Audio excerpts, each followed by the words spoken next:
திருக்குர்ஆன் தமிழாக்கம் அத்தியாயம் 2 அல் பக்ரா மாடு வசனங்கள் 151 முதல் 160 வரை. பிஸ்மில்லாஹிர் ரஹ்மானிர் ரஹீம். அளவிலா அருளாளன் நிகரிலா அன்பாளன் அல்லாஹுவின் பெயரால். كما أرسلنا فيكم رسولا منكم يتلو عليكم آياتنا ويزكيكم ويعلمكم الكتاب والحكمة ويعلمكم ما لم تكونوا تعلمون.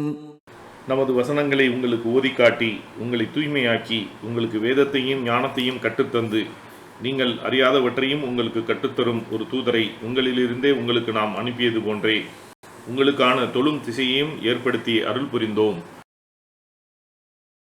فاذكروني أذكركم واشكروا لي ولا تكفرون.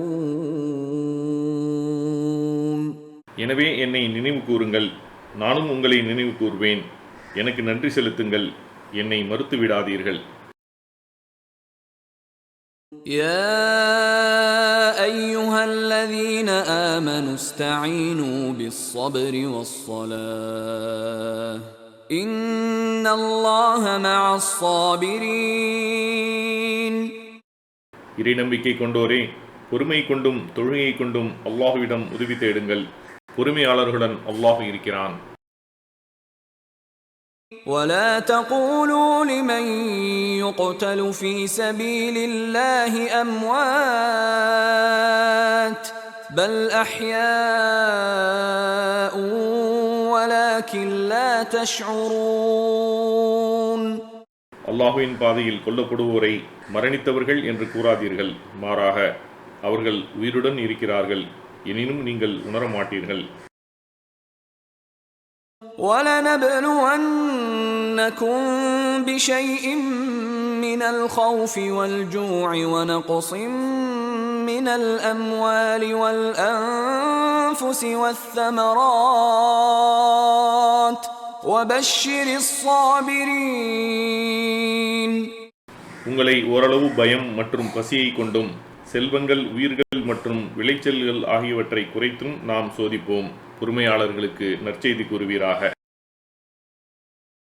الذين إذا أصابتهم مصيبة قالوا إنا لله وإنا إليه راجعون. அவர்களுக்கு எந்த துன்பம் ஏற்பட்டாலும் நாங்கள் அல்லாஹுக்கே உரியவர்கள், நாங்கள் அவனிடமே திரும்பக்கூடியவர்கள் என்று கூறுவார்கள். أولئك عليهم صلوات من ربهم ورحمة وأولئك هم المهتدون.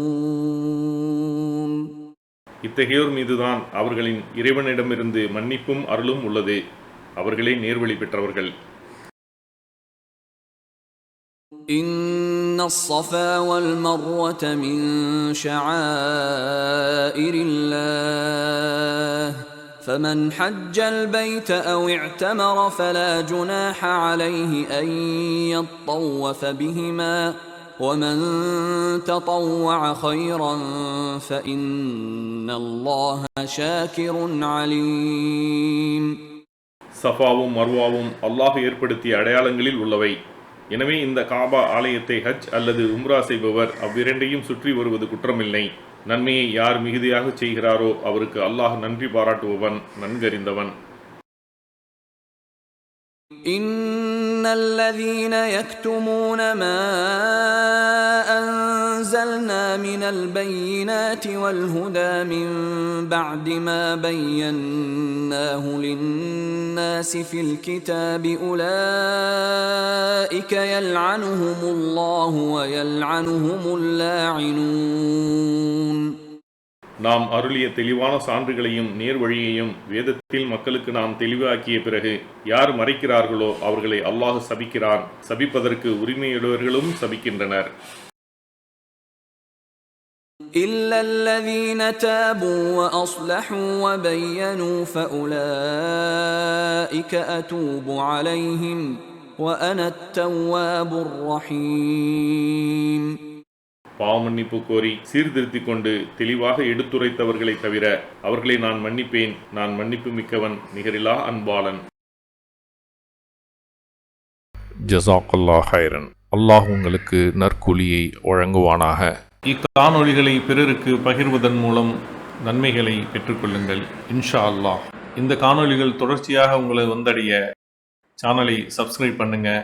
அத்தோடு அந்த பெல் ஐக்கானையும் கிளிக் செய்தால் இது பற்றிய நோட்டிஃபிகேஷன் உங்களை வந்தடையும் இன்ஷா அல்லாஹ். அஸ்ஸலாமு அலைக்கும் ரஹமத்துல்லாஹி வபரகாத்துஹு.